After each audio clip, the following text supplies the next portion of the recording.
கரங்கள் உயர்த்தி கர்த்தரை ஸ்தோத்திரம் பண்ணுவோம். கர்த்தர் நல்லவர். அல்லேலூயா. கடந்த வாரம் வியாழக்கிழமை ஜோமணி டெய்லி ரெகுலராக படிக்கிறதுக்கு உட்கார்ந்து அப்போது வியாழக்கிழமையே செய்தியை தான் நல்லா இருக்கும்ட்டு ஜோம் பண்ணும்போது ஆண்டவரை இருதயத்தில் ஒரு வார்த்தை சொல்லுங்க, குணமாக்குகிற தேவன் அப்படின்னு. ஆண்டவர் சொல்லுங்க வாய்த்திருந்த குணமாக்குகிற தேவன் அப்படின்னு சொல்லிட்டு அப்புறம் நான் ரெகுலராக படிக்கிறது. அப்போ ஏசாயா அது முந்தின நாள் 18 அதிகாரம் முடித்தேன். 19 அதிகாரத்தில் படிக்கிறோம். படிக்கும்போது வரிசையாக பார்த்தா விடாமல் உட்காந்து படித்தேன். கிட்டத்தட்ட 7 தடவை அந்த ஏசாயால நான் படித்த அந்த போர்ஷன் 7 தடவை வருது. ஆண்டவர் என்ன செய்வார்? குணமாக்குவார். முதல்ல 19 அதிகாரத்தில் நான் அதை ஆரம்பித்த உடனே 19 அதிகாரம் எடுத்து வச்சிருக்கீங்களா? 22 கர்த்தர் எகிப்தியரை வாதையினால் அடிப்பார், அடித்து குணமாக்குவார். சொல்லுங்க வாய்த்திறது. அவர் எப்படிலாம் குணமாக்குறார் பாருங்க. அடித்து குணமாக்குவார். 2வது அவர்கள் விண்ணப்பத்தை கேட்டு அவர்களை குணமாக்கும். 22ஆம் வசனத்துல 2 அடித்து குணமாக்குறது. 2வது விண்ணப்பத்தை கேட்டு குணமாக்கும். இந்த புத்தூர் கட்டெல்லாம் போனீங்கன்னா நம்மளே ஏற்கனவே கொஞ்சம் கை கால் கொஞ்சம் உதவு பிரச்சனை இருக்கு. நமக்கு ரொம்ப கோபமாகவும் இருக்கும். அவன் பண்ணுவான், அவன் ஒரு போட்டு திருப்புவான். ஏற்கனவே இவன் அடிபட்டு வந்துக்கிறான். அப்போ என்ன அர்த்தம்? அவனுக்கு தெரியும் இப்படி திருப்புறதால டேமேஜ் ஆகுது, சரியாகும். இதுதான் ஆண்டவரும். அடிக்கிறாருன்னு அடிச்சு நம்மளை கீழே தள்ள மாட்டாரு. அடித்து என்ன செய்வார்? குணமாக்க. 2வது விண்ணப்பத்தை கேட்டு குணமாக்குவார். 30 அதிகாரம் 26 30 26 பின்னால இதெல்லாம் விளக்கமா பார்ப்போம். அதன் அடிக்காயத்தை குணமாக்குவார். சொல்லுங்க, இது என்ன சொல்லுங்க? மனசுல காயம், இதை குணமாக்குவார். அடுத்தது 38 அதிகாரம் 5ஆம் வசனம் எசேக்கியா பார்த்து சொன்னாரு, விண்ணப்பத்தை கேட்டேன், கண்ணீரை கண்டேன், உன் நாட்களோட 15 வருஷத்துக்கு கூட்டுவேன். அது குணமாக்குறன்னு இருக்காத. நான் சம்பவம் ராஜாக்கள்ல எழுதும்போது நான் என்ன செய்வேன்? குணமாக்குவேன்றார். அப்புறம் 53 அதிகாரம் ஏசாயா 5ஆம் வசனத்துல அவருடைய தழும்புகளால் குணமானீர்கள். 57 அதிகாரம் எல்லாமே ஏசாயா தான் நான் சொல்றேன்.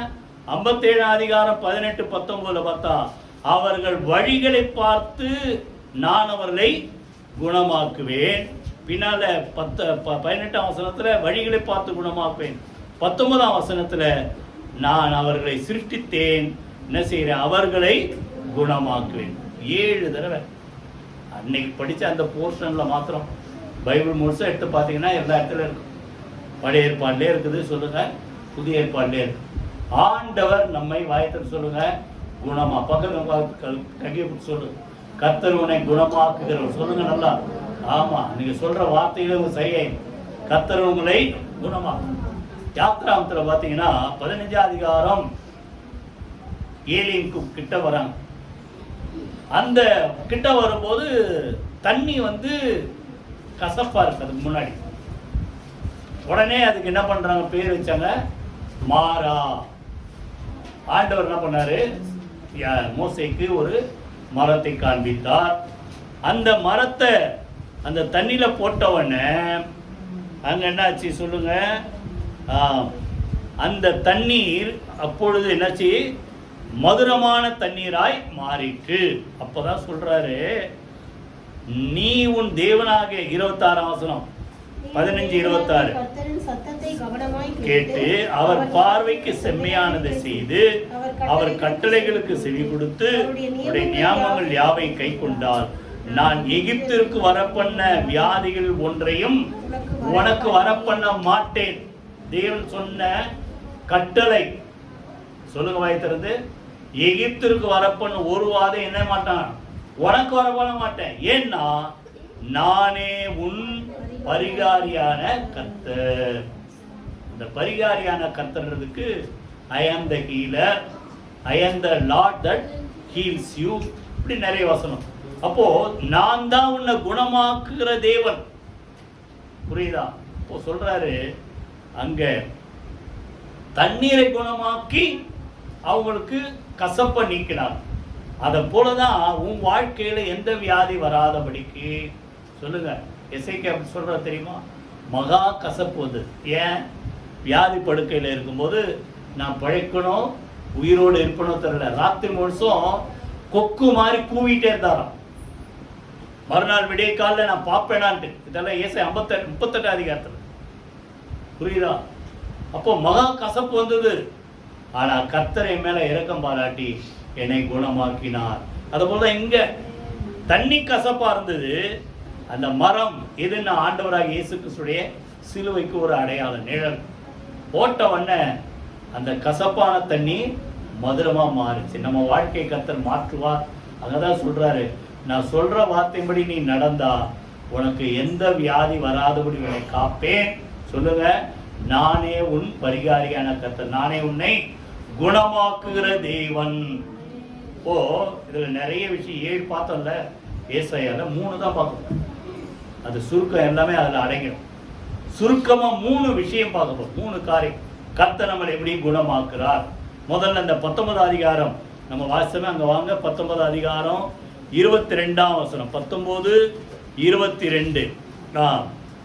கர்த்தர் எகிப்தியரை வாதையினால் அடிப்பார், அடித்து குணமாக்குவார். அவர்கள் கர்த்தரிடத்தில் மனம் திரும்புவார்கள், அப்பொழுது அவர்கள் விண்ணப்பத்தை கேட்டு அவர்களை குணமாக்குவார். உடனே எல்லாரும் ஐயோ நம்மளை அடிச்சுதான் குணமாக்க நினைச்சுக்காதீங்க. புரியுதா? கர்த்தர் என்ன செய்வார்? அவர்கள் சொல்லுங்க விண்ணப்பத்தை கேட்டீங்க. பாத்தீங்கன்னா அது யாருக்கு எப்படி குணமாக்குறதுக்கு, யாரை எப்படி ட்ரீட் பண்றான்றதுக்கு ஒரு 3 பிரிவா பிரிக்கிறார். 25ஆம் வசனம் அப்புறம் படிச்சு பாருங்க. என்ன சொல்றாரு? அவர்களை குறித்து எகிப்தியராகி என் ஜனம், மை பீப்புள். 2வது அசீரியராகி என் கரத்தின் கிரியை, என்னுடைய கிரியை அவங்க. 3வது இஸ்ரவேலாகி என் சுதந்திரம். வித்தியாசம் தெரியுதா உங்களுக்கு? இஸ்ரவேல் யாரு? என்னுடைய சுதந்திரம், சொத்துன்றார். அசிரியா யாரு? என்னுடைய கரத்தின் கிரியை, நான் சிருஷ்டித்த, அவ்வளவுதான். எகிப்தியர் யாரு? கொஞ்சம் கிட்ட வந்துட்டாங்க அவங்க, என் ஜனம். இப்போ நம்ம யாரா இருக்கணும் சொல்லுங்க? அவருடைய சுதந்திரம். வாயத்தில் சொல்லுங்க, நம்ம யார்? அவருடைய ஏன் ரத்தத்தினால நாம் மீட்கப்பட்டோம். பேதுரு நிருபத்தில் சொல்றாருல, பொன்னினாலும் வெள்ளியினாலும் மீட்கப்படாமல் மாசற்ற ஆட்டுக்குட்டியாக இயேசு கிறிஸ்துடைய விலையேறப்பட்ட ரத்தத்தினால் நாம் சொல்லுங்க மீட்கப்பட்ட நம்ம அவருடைய சுதந்திரம். ஆகையினால கர்த்தர் சொல்றாரு நம்மளை என்ன செய்வா சொல்லுங்க? குணமாக்கு. எப்படியா சொல்லுங்க? அவர்கள் வாயத்தில் சொல்லுங்களேன் எல்லாம் சேர்ந்து, அவர்கள் விண்ணப்பத்தை கேட்டு குணமாக்கும். பாட்டு பாடுமா? விண்ணப்பத்தை கேட்பவரே, கண்ணீரை காண்பவரே, சுகம் தருபவரே, கையில வைத்து கர்த்தர் சூத்திரமோ. அப்போ ஒரு ஒரு பலவீனம் வருது குடும்பத்தில். உங்களுக்கு கோயில்ல உங்க குடும்பத்தில் யாருக்கோ வந்தா முதல் வேலை என்ன சொல்லுங்க? ஜோமன் கூப்பிட்டேன். 30ஆம் சங்கீதம் விளக்கமா பார்த்தோம்ல. கர்த்தரை நோக்கி என்ன செய்தேன்? கூப்பிட்டேன். கர்த்தர் என்ன செய்தார் சொல்லுங்க? 2ஆம் வசனத்துல, என்னை குணமாக்கினார், என் புலம்பலை ஆனந்த களிப்பாக மாற பண்ணினார், இரட்டை கலைந்து போட்டார், மகிழ்ச்சியை கட்டினார், என்னை இடை கட்டினார், உயிரோடு என்னை பாதாளத்துக்கு விலக்கி என்ன செய்தார்? காத்தார். அப்போ நல்லா கவனிங்க, ஏதாவது பலவீனங்கள் வரும்போது, வியாதிகள் வரும்போது நம்ம என்ன செய்யணும்? முதல் வேலை, நம்ம வேலை என்ன? நல்லா கவனிங்க, ஜோமன். வாயத்தர் சொல்லுங்க ஜோமன். அதுக்குதான் சொல்றேன் திருப்பி திருப்பி டெய்லி ஜோம் பண்ணுங்க. உங்களுக்காக, குடும்பத்துக்காக, பிள்ளைகளுக்காக ஜோம் பண்ணாம போவாது. குணமாக்கினீர். ஏன்? விண்ணப்பத்தை கேட்டவர்களை குணம் தான் இசைக்க சொல்ற. தீர்ப்பு வருது வீட்டு காரியத்துல என்ன செய். இது பாத்தீங்கன்னா ஏசாயா 38 அதிகாரத்துல இருக்கு. 2 ராஜாக்கள் 20ஆம் அதிகாரம். சுருக்கமா சொல்லிட்டு அர்த்தம் போய் வீட்டு காரியத்தை என்ன செய்? ஒழுங்குபடுத்துங்க. வியாதி நீங்க என்ன செய்ய மாட்டீங்க? பிழைக்க மாட்டீங்க அப்படின்ட்டு தீர்ப்பு வந்த உடனே இவரை ஏத்துக்க மனசு இல்லை. ஒரு சில நேரத்துல நல்லா கவனிங்க, நம்ம மனசாட்சியே ஏதாவது ஒரு என்ன சொல்றது, நம்ம விரும்பத்தகாத காரியம் வரும்போது மனசாட்சியே நம்மளை குத்தம். நம்ம இப்படி பண்ணதால் தான் அப்படி வந்தது. அப்போ நீங்க என்ன செய்ய மாட்டீங்க? ஆண்டவரை கேள்வி கேட்க மாட்டீங்க. நம்ம என்ன பண்ணணும்? நம்மளை சரி பண்ணிக்கணும். நல்லா புரிஞ்சுங்க, நம்மளை சரி பண்ணிக்கணும். இதனாலதான் இப்படி வந்தது உங்களுக்கு உணர்த்துவிக்கப்பட்டா நீங்க நம்மளை சரி பண்ணிக்கணும். ஆனா ஒரு சில நேரத்தில் நம்மளால ஏத்துக்க முடியாது. ஏன் அப்படி? நம்ம என்னால முடிஞ்ச வரைக்கும் ஆண்டவர் உண்மையா தானே இருக்கிற. அந்த இசைக்கு அப்படிதான் கேட்கிற. 2 ராஜாக்கள் அதே போல ஏசாயா 38 எடுத்து படிச்சு பாருங்க. நான் உமக்குன்பாக உண்மையும் மன உத்தவமாய் நடந்தேன் என்பதை நினைத்தருளும் அப்படின்னு சொல்லிட்டு எசேக்கியா மிகவும் அழுதான். ஆண்டவர் நோக்கி ஜெபம் பண்ணி அழுவும் போது அங்கதான் சொல்றாரு, உன் விண்ணப்பத்தை கேட்டேன், உன் கண்ணீரை கண்டேன், உன் நாட்களோட 15 வருஷங்களை கூட்டுவேன், இதோ நான் உன்னை குணமாக்குவேன். கைகளை வைத்து கர்த்தரை ஸ்தோத்திரம் பண்ணுவோமா? அப்ப முதல்ல கர்த்தர் எப்படி குணமாக்குறார் சொல்லுங்க? நம்ம ஜபத்தை கேட்டு, வாயத்தன்னு சொல்லுங்க, நம்ம ஜபத்தை கேட்டு குணமா. சூழ்நிலை ஒரு வேலை நெகட்டிவ் மாதிரி உங்களுக்கு தெரிஞ்சாலும் ஜெபம் பண்றதை விட்டுறாரு. நல்லா கவனி. ஒரு சில நேரத்தில் இம்ப்ரூவ்மெண்ட் வந்துன்னா சோத்திரம் பண்ணி ஜெபம் பண்ணிட்டே இருப்பீங்க.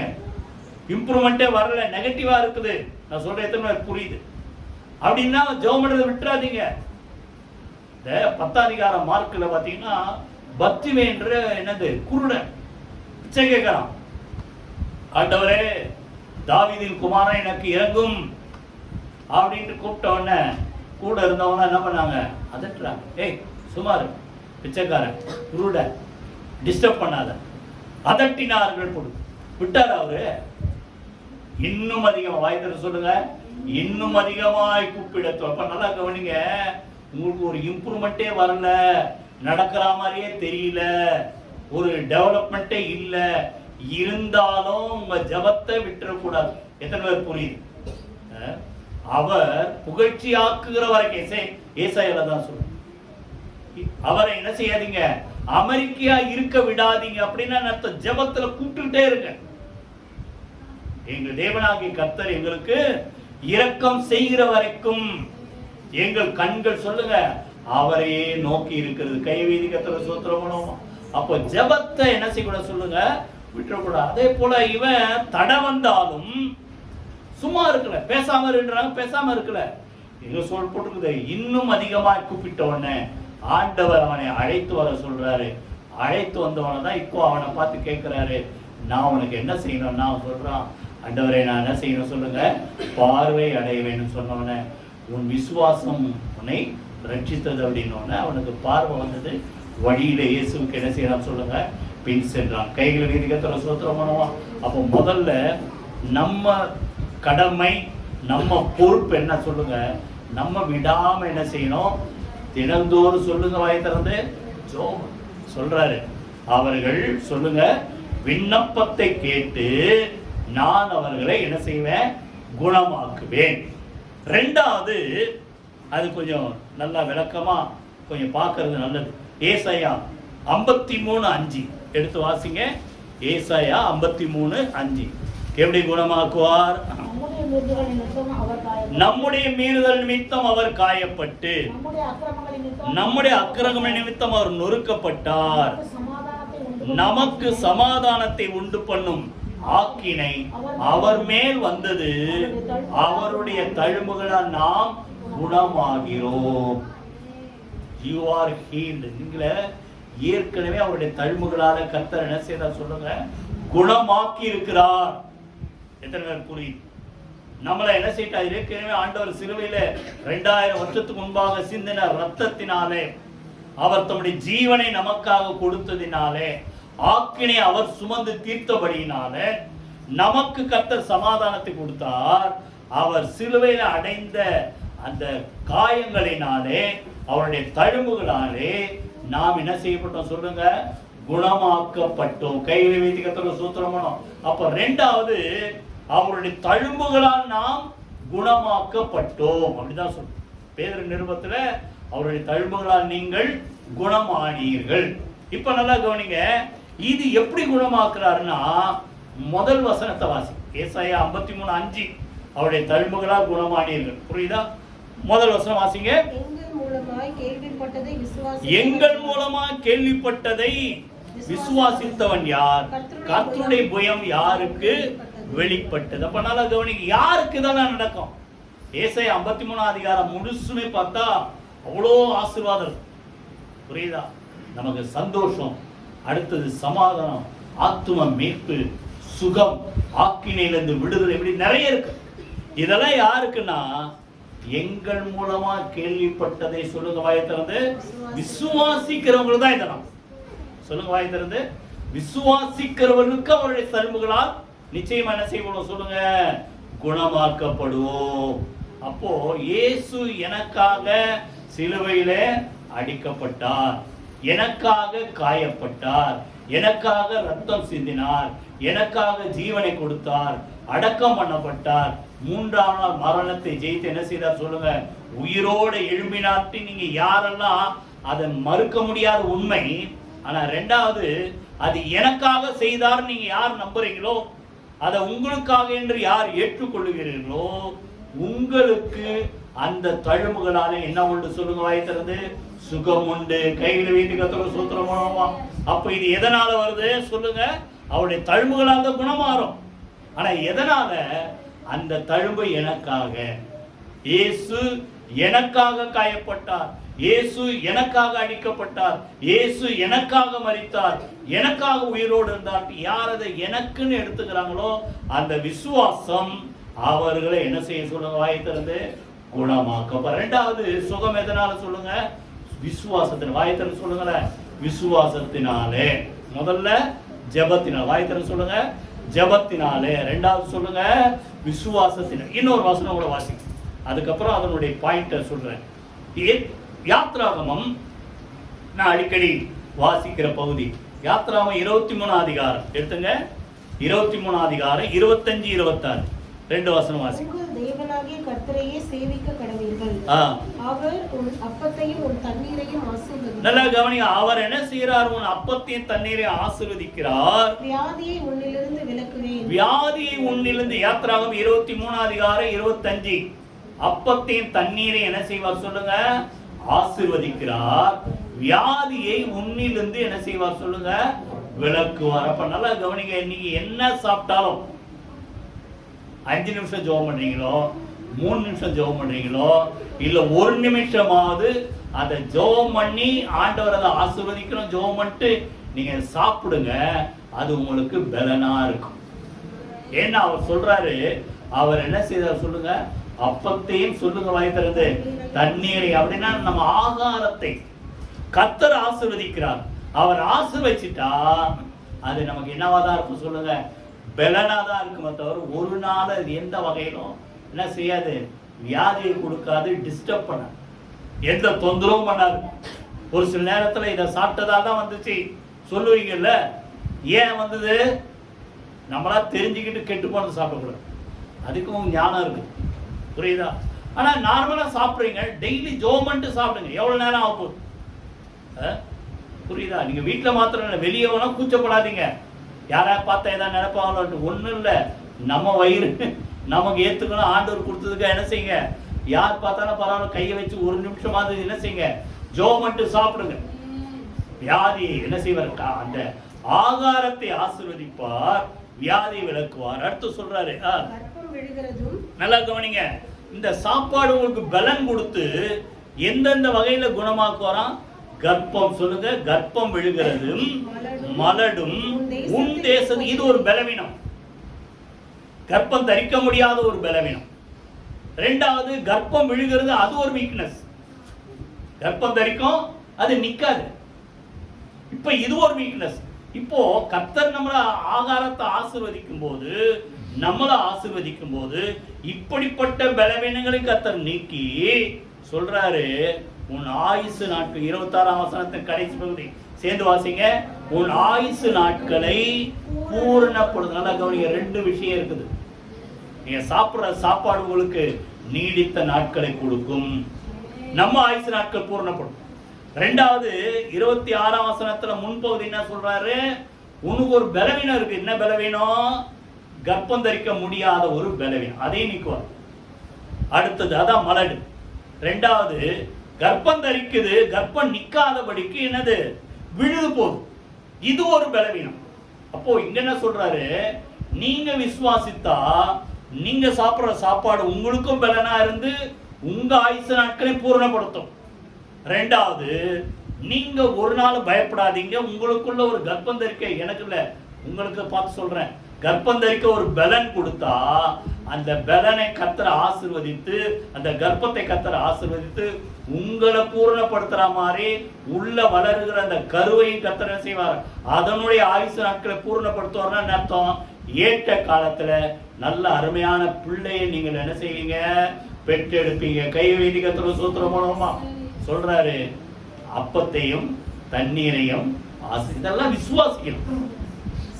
உபாகமம் 7:14 சொல்றார், உனக்குள்ளாக உனக்குள் உன் ஜனங்களுக்குள்ள உனக்கும் இல்ல மிருக ஜீவன்களுக்குள்ள என்ன இல்ல, மலட்டுத்தன்மை இல்லை. புரியுதா? கர்த்தர் நம்மை சொன்ன வார்த்தை என்ன சொல்லுங்க, முதல் வார்த்தை ஆசீர்வாதமே, நீங்க பலுகி பெருகி என்ன செய்யுங்க, பூமியை நிரப்புங்கள்.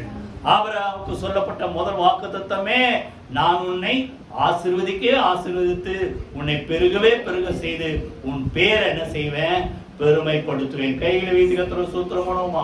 அப்ப நல்லா கவனிங்க, நம்ம விசுவாசிக்கணும். கர்த்தர் என்னை ஆசீர்வதிக்கிறார், என் ஆயுசு நாட்களை பூர்ணப்படுத்துவார், என் சந்ததியை பெருக செய்வார். இதெல்லாம் விசுவாசத்தின் மூலமா வருது. ஒரு நாளும் தேவனுடைய சித்தத்தை நீங்க என்ன செய்யாதீங்க, சந்தேகப்படாதீங்க. தேவ சித்தம் நாம் சுகமாய் இருப்பதே. கைகளை வைத்து கர்த்தர் சூத்திரம் மூலமா 3 என்ன அடிக்கடி வாசிக்கிறோம், பிரியமானவனே உன் ஆத்துமா சொல்லுங்க, வாழ்கிறது போல நீ எல்லாவற்றிலும் வாழ்ந்து சுகமாயிருக்க வேண்டுகிறேன், விரும்புகிறேன். அப்போ தேவனுடைய விருப்பம் என்ன, நம்ம எல்லா வகையிலும் வாழ்ந்து எப்படி இருக்கணும், நல்லா இருக்கணும் தான் கர்த்தருடைய விருப்பம். அப்போ நீங்க நல்லா இருக்கணும்னா அவர் வியாதியை தருவாரா சொல்லுங்க? ஒரு நாளும் வியாதியோடு இருப்பது தேவ சித்தம் அல்ல, நான் சுகமாய் இருப்பதே தெய்வ சித்தம் நீங்க விசுவாசிக்கணும்.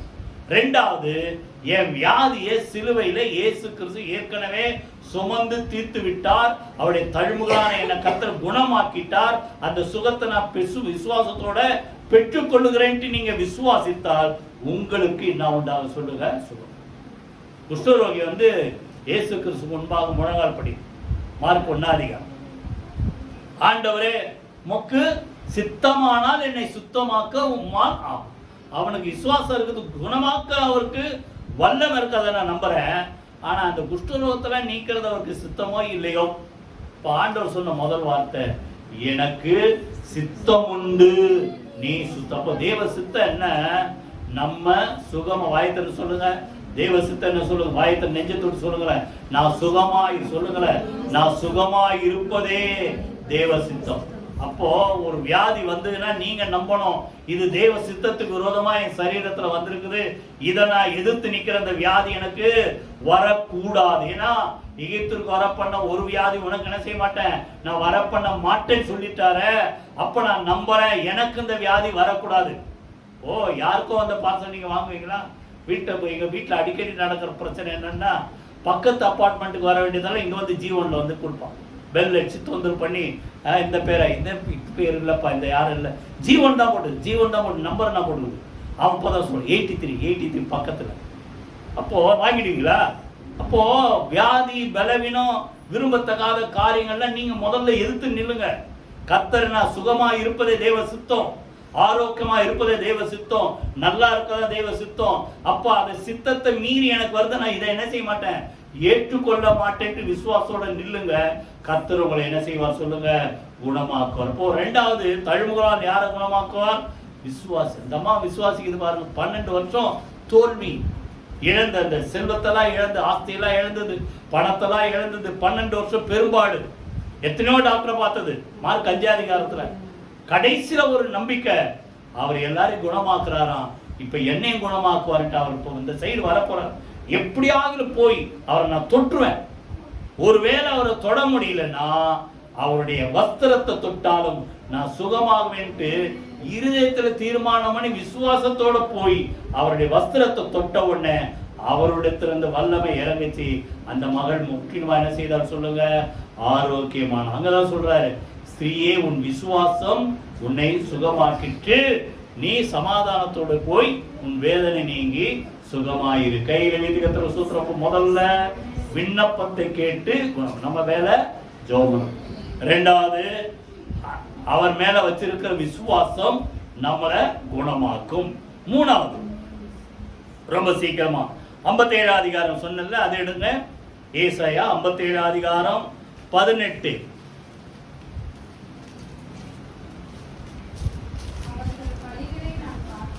அவர்கள் வழிகளை நான் பார்த்து அவர்களை குணமாக்குவேன். நல்லா கவனிங்க, 57:18.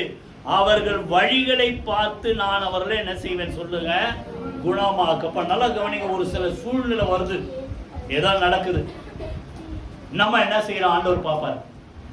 எசேக்கியா வந்து நின்னார்ல, ஆண்டவரே நான் குடும்பமா எப்படி நடந்தேன், உண்மையா நடந்தேன், மன உத்தவமாய் நடந்தேன் என்பதை நினைத்தருளனோன்னு ஆட்டோமேட்டிக்கா பதில் வந்தது, குணமாக்கிட்டார். இப்போ அதே போல இங்க என்ன சொல்றாரு, அவங்க வழிகளை நான் பார்த்து அவர்களை என்ன செய்வேன், குணமாக்குவோம். நல்லா கவனிங்க, நம்மளை பார்க்கிற ஒரு பலவீனம் வரும்போது, விரும்பத்தகாத காரியங்கள் வரும்போது நம்ம என்ன செய்யறோம். ஏன்னா இப்ப பாருங்க, அதிலே 17 இருந்து நீங்க வாசித்து பாருங்க. 17 இருந்து, நான் அவர்கள் பொருளாசை என்னும் அக்கிரமத்தின் நிமித்தம் கடும் கோபமாகி அவர்களை அடித்தேன். நான் மறைந்து கடும் கோபமாய் இருந்தேன். தங்கள் மனம் போன போக்கிலே மாறுபாடாய் நடந்தார்களே. நான் உங்களை சொல்லல, ஆண்டவருடைய வார்த்தையை சொல்ல. எப்படி நடந்தாங்க, மனம் போன போக்கில், இஷ்டம் போல வாழ. பரிகாரியான கர்த்தர் எப்ப சொன்னாரு, நான் சொன்ன வார்த்தையை கேட்டு அதன்படி நடந்தார். அப்போ மனம் போல நடக்கிறோம். தேவனுக்கு பிரியமில்லாத வாழ்க்கை, தேவனுக்கு பிரியமில்லாததை செய்யறோம்னா ஒரு சில சூழ்நிலை அப்படி போய் மாட்டிக்குவோம். அப்போ மனம் போல நடக்கும்போது இதெல்லாம் வருது. மனம் போல நடந்தார்களே, ஆண்டவர் மனசுல குறைப்படுறாருன்னு சொல்ல போனா, நடந்தார்களே. அப்படி இருக்கும்போது அவங்க திருப்பி என்கிட்ட வராங்களான்னு கர்த்தர் பார்க்கிறார். என்ன சொல்றாரு, இப்பதான் அவர்கள் வழிகளை நான் பார்த்து அவர்களை என்ன செய்வேன் சொல்லுங்க, குணமாக்குவேன். பின்னால சொல்றாரு, நல்லா கவனிங்க, தூரமா இருக்கிறவர்களுக்கும் 19 சமீபமா இருக்கிறவர்களுக்கும் சமாதானம் சமாதானம் என்று கூறும் உதடுகளின் பலனை சிருஷ்டிக்கிறேன், அவர்களை குணமாக்குவேன் என்று கர்த்தர் சொல்லுகிறார். நல்லா கவனிங்க, உங்களுக்கு சமாதானம் அப்படின்ட்டு வார்த்தை வருது. இத புதிய ஏற்பாடுல என்ன சொல்றாரு, ஒரு வீட்டுக்கு போனா என்ன சொல்லுங்க, அந்த வீட்டுக்கு சமாதானம் உண்டாவதாக என்று முதல்ல வாழ்த்துங்க. சமாதான பாத்திரம் அங்க இருந்தா அந்த வீட்டுக்கு சமாதானம் வரும். அவன் சமாதானத்துக்கு பாத்திரமா இல்லைன்னா நீங்க கூறின சமாதானம் உங்களுக்கே திரும்பி வந்து. இப்ப இங்க கவனிங்க, அப்போ ஒரு சில காரியங்கள் நடக்கும், ஒரு பலவீனம் வச்சுங்களேன், நடக்கும்போது நம்மளை பார்க்கிறார். பின்னால நமக்கு திருந்தணும், சரியாகணும்ட்டு வழியும் சொல்லித்தரார். இதான் ஒரு நல்வார்த்தைகள் நம்ம இருதயத்தில் பேசுற வசனம் மூலமா, இல்ல ஒரு பாட்டை கேட்கும் போது, ஜெபம் பண்ணும்போது ஆண்டவர் பேசுவார், இப்படி இப்படி இருக்குது, இப்படி இப்படி இருக்குது, சரி பண்ணுன்ட்டு சமாதானம் சமாதானம் சொல்லி கர்த்தர் பேசுறார். ஏன் யாருக்கு சமாதானம் இல்லை, நல்லா கவனிங்க. அதெல்லாம் எப்பவுமே ஒரு பகுதி வாசித்தா திருப்பி திருப்பி அதை சேர்த்து சேர்த்து யோசனை பண்ணிப்பாரு. பின்னால சொல்றாரு 21, துன்மார்க்கனுக்கு சமாதானம் இல்லை என்று என் தேவன் சொல்லுகிறார். இதை மொட்டையை அதை மாத்திரம் எடுக்கக்கூடாது, இதெல்லாம் சேர்ந்து நீங்க பாருங்க. யாருக்கு சமாதானம் இல்லை, ஆண்டவர் வழியின்படி நடக்காம இஷ்டம் போல. அங்க என்ன சொன்னாரு 17, மனம் போன போக்கிலே மாறுபாடாய் நடக்கிறவர்களுக்கு என்ன இல்லை, சமாதானம் இல்லை. அப்போ உனக்கு சமாதானம் வரணும்னா முதல்ல நம்ம வழியை என்ன செய்யணும் சொல்லுங்க, சரி பண்ணணும். எத்தனை பேர் புரிஞ்சுச்சா? இந்த 17 இருந்து 21 வரைக்கும் திருப்பி திருப்பி அதை மாத்தி மாத்தி வாசிச்சு பாருங்க, அப்பதான் அது புரியும். புரியுதா? அப்ப சமாதானம் சமாதானம் சொல்றாரு. அப்ப ஏன் எனக்கு சமாதானம் இல்லை, ஏன் இல்லை? 21 துன்மார்க்கருக்கு சமாதானம் இல்லை, அப்ப என் வழி சரியில்லை. அப்போ நம்ம உணர்த்தப்படும் போது நீங்க திரும்பி மனம் திரும்பி அவர்கிட்ட வந்தா, இப்பதான் அந்த வார்த்தை 18. இப்போ சொல்லுங்க, அவர்கள் வழிகளை சொல்லுங்க எல்லாம் சேர்ந்து, அவர்கள் வழிகளை நான் பார்த்து அவர்களை சொல்லுங்க குணமாக்குவேன். கையில வீதி கத்துற சூத்திரமோ. இப்போ முதல்ல நம்ம வழி சரியா இருந்தா தான் சுகம். சொல்லுங்க வாய் திறந்து, வழியை என்ன செய்யுங்க, சீர்படுத்துங்க. 2 வசனம் வாசிங்க. எரேமியா 3:22 வாசிங்க. எரேமியா 3:22. சீர்கெட்ட பிள்ளைகளே திரும்புங்கள். இதெல்லாம் நான் இப்போ நேத்து முந்தா நாள் படிச்ச வசனம்.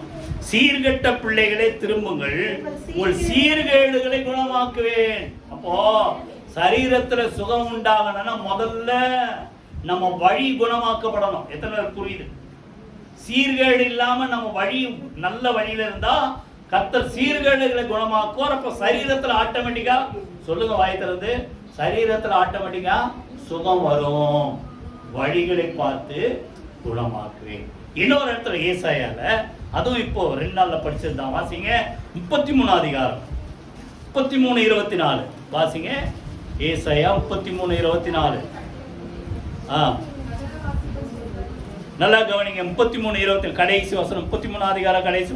வியாதிப்பட்டிருக்கிறேன் என்று நகரவாசிகள் சொல்வதில்லை, அதில் வாசமாய் இருக்கிற ஜனத்தின் அக்கிரமம், சொல்லுங்க, மன்னிக்கப்பட்டிருக்கு. அப்போ நம்ம பாவம் மன்னிக்கப்பட்டால் நமக்கு என்ன உண்டு? சுகம் உண்டு. கரெக்டா சொல்றது? வியாதியா இருக்கு நீங்க சொல்லவே மாட்டீங்களாம். அது எவ்வளவு பெரிய பாக்கியம் இல்லை? வியாதி வந்து விண்ணப்பத்தை கேட்டு குணமாக்கி, வழிகளை பார்த்து குணமாக்கி, விசுவாசத்தினால் குணமாகி, இதை விட எது பெட்ரு? வியாதியை சொல்லுங்க, வியாதியை வராம இருக்கிறத பெட்ரு. இந்த ஒரு பழமொழி, அதாவது நோயற்ற வாழ்வே குறைவற்ற செல்வம். எவ்வளவு சேர்க்கிறோம் அது இல்லை. நோய் நொடி இல்லாம சுகமா இருக்கிறீங்க பாருங்க, அதான் பெரிய செல்வம். அப்போ நம்ம நோய் நொடி இல்லாம சுகமா வாழணும்னா பாவம், சொல்லுங்க, மறைக்கப்படக்கூடாது. பாவம் இல்லாத பரிசுத்தமா வாழ உங்களை ஒப்பு கொடுத்தா வியாதிப்பட்டிருக்கிற வாயிலிருந்து வார்த்தை வராதாம் என்று சொல்வதில்லை. அதுல இருக்கிற மக்களுடைய பாவம் மன்னிக்கப்பட்டிருக்கு. கைகளை வீதி கத்துற சூத்திரம் போனோமா சொல்றாரு, வழிகளை பார்த்து, வாயத்தில் சொல்லுங்க, குணம். அப்போ முதல்ல நம்ம வழி கரெக்டா. இந்த மார்க் 2ஆம் அதிகாரத்தில் நீங்க படிச்சீங்கன்னா, திமிர்வாதக்காரனை கட்டோடு தூக்கிட்டோம், படுக்கையோடு கூட்டு தூக்கிட்டோம். உள்ள போ வழி இல்லை, எல்லாருக்கும் தெரியும். கூரையை பிரிச்சு உள்ள இறக்குறான். படுக்கையோட இறக்கணும்னே அவனை பார்த்து ஆண்டவர் சொன்ன முதல் வார்த்தை சொல்லுங்க, உன் பாவங்கள் உனக்கு மன்னிக்கப்பட்டது. உடனே இவங்க கேட்கிறாங்க, இவர் யார் பாவத்தை மன்னிக்கிறதுக்கு? இவனுக்கு என்ன தேவை? முதல்ல சுகந்த. ஆனா ஆண்டவர் என்ன சொல்றாரு? பாவம் உனக்கு மன்னிக்கப்பட்டது சொல்றாரு. அப்பதான் எழுந்து நடன்னு சொல்றதா, பாவம் மன்னிக்கப்பட்டது சொல்றதா, எது ஈஸி? புரியுதா? அப்படின்னு சொல்லிட்டு பாவங்களை மன்னிக்க இயேசுவுக்கு அதிகாரம் உண்டு என்பதை அவர்கள் அறிந்து கொள்ள வேண்டும் சொல்லி இப்பதான் சொல்றாரு, உன் படுக்கை எடுத்துக்கொண்டு உன் வீட்டுக்கு போயின்னு நான் உனக்கு சொல்ல. முதல்ல மனுஷனுக்கு தேவை சொல்லுங்க, பாவம் மன்னிக்கப்பட்ட வாழ்க்கை. பாவத்தை மறைக்கிறவன் வாழ்வடைய சொல்லுங்க மாட்டான். நல்லா கவனிங்க. நம்மளை கர்த்தர் உணர்த்தும் போது, கண்டிக்கும் போது, சீர்படுத்தி அவர்கிட்ட திரும்பி வந்தா சொல்லுங்க, இப்போ அவர்கள் வழிகளை பார்த்து நான் குணமாக்குவேன். கைகளை வீதி கத்துற சூத்திரம் மூலமா 2 குறிப்பை நான் சொல்லிடுறேன், ஷார்ட்டா சொல்லிடுறேன், நீங்க அப்புறம் நோட் பண்ணி. 1 ராஜாக்கள் 21 அதிகாரம் 27 29. இது யாரு? ஆகாப். தன்னுடைய மனைவி சொன்னபடி, இசைவேல் சொன்னபடி தன் வழிகளை கெடுத்து போட்ட ஆகாவை போல கெட்டவன் ஒரு ஆள் இல்லைன்ட்டார். புரியுதா? கெட்டவன் ஒரு ஆள் இல்லைன்ட்டார். அதுக்கப்புறம் பார்த்தா அந்த தீர்ப்பை கேட்டு ஆகாப் என்ன பண்றான்? மனத்தாழ்மையா இருந்து ஆண்டவரே அப்படின்ட்டு அவர்கிட்ட கெஞ்சும் போது, அப்போ அதே யாரு எலியாவை கூப்பிட்டு ஆண்டவர் பேசுறாரு, ஆகாப் எனக்கு முன்பாக தன்னை தாழ்த்தினதை கண்டாயா? ஆகையினாலே நான் இந்த தீங்கை அவன் நாட்களில் வர பண்ணாமல் அவனுடைய குமாரனுடைய நாட்களில் வர பண்ண. அப்போ பாருங்க, எப்பேற்பட்ட கொடிய மனுஷன் ஒரு ஆகாப். அவனை பத்தி ஆண்டவரை எழுதிட்டார். அவனை போல ஒரு ஆளுல கெட்டவன்.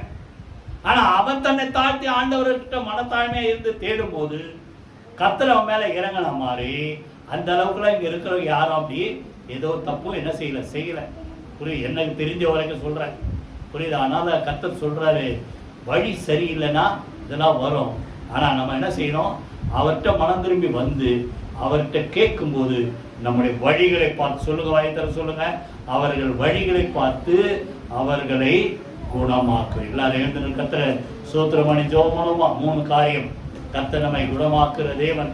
முதல்ல சொல்றாரு, ஜெபம் பண்ணனா நிச்சயமா வியாதி மீட்கும். விண்ணப்பத்தை கேட்டு அவர்களை குணமாக்குவேன். இரண்டாவது, அவருடைய தழும்புகளால் குணமானீர்கள். யாருக்கு? இந்த தழும்பு எனக்காக, இந்த காயங்கள் எனக்காக, அவருடைய ரத்தம் எனக்காக சிந்தினார், அவர் எனக்காக அடிக்கப்பட்டார், அவர் எனக்காக மரித்தார், அடக்கம் பண்ணப்பட்டார், எனக்காக உயிரோடு இருந்தாட்டு யார் அதை விசுவாசித்து ஏற்றுக்கொள்ளுகிறார்களோ அவர்களுக்கு அவருடைய தழும்புகளால் சுகம் உண்டு.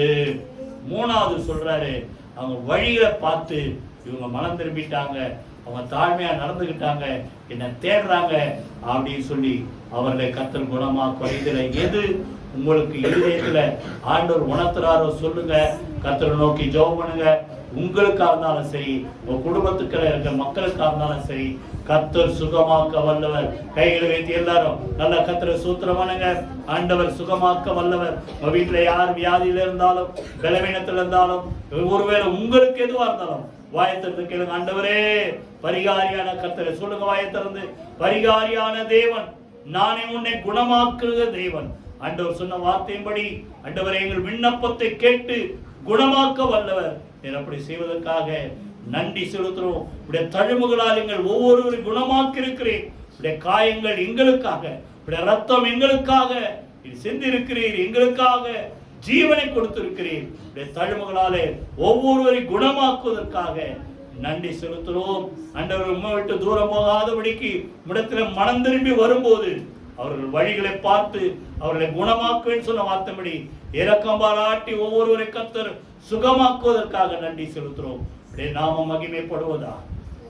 இயேசு கிறிஸ்துவின் ஜீவனுள்ள ஜெயமுள்ள நாமத்தில் ஜெபிக்கிறோம் நல்ல பிதாவே, ஆமென், ஆமென். நம்முடைய கர்த்தராகிய இயேசு கிறிஸ்து கிருபை, பிதாவாகிய தேவனுடைய அன்பும் பரிசுத்த ஆவியானவருடைய அன்யோன்ய ஐக்கியம் நம் அனைவரோடு சகல பரிசுத்த அனைவரோடு கூட ஆண்டவராகிய இயேசு கிறிஸ்து வருகமட்டு இருப்பதாக. ஆமென்.